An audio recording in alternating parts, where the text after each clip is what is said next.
Prime Minister Narendra Modi will be heading to a landmark visit to Namibia, marking the final leg of his five-nation tour and also the first visit by an Indian Prime Minister to the African nation in about 3 decades.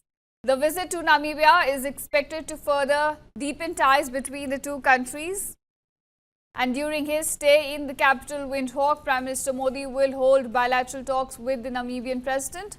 He is also going to address a joint sitting of the country's parliament.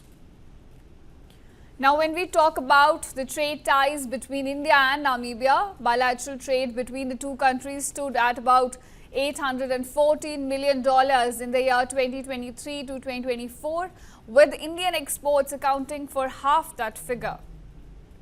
Now, a key highlight of the visit will be signing of a technology agreement between the two countries, enabling unified payment interoperability between the two countries.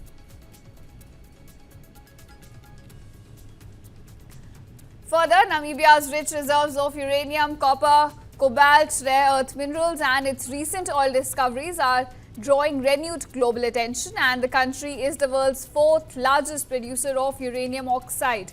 This is the mineral that fuels nuclear industry and also produces zinc and gem quality diamonds.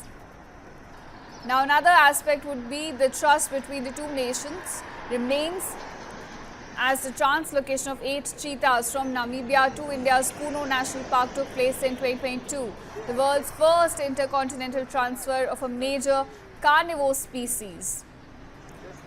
Bilateral relations have continued to strengthen over years between the two countries through high-level exchanges, development, cooperation and also people-to-people contacts between the two countries.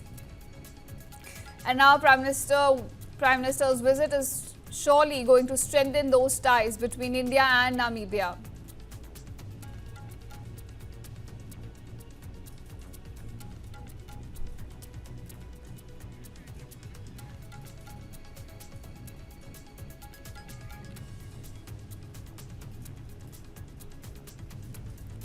Prime Minister Modi is going to now take to Namibia, the final leg of his five-nation tour, an important country when it comes to trade and strategic importance for New Delhi.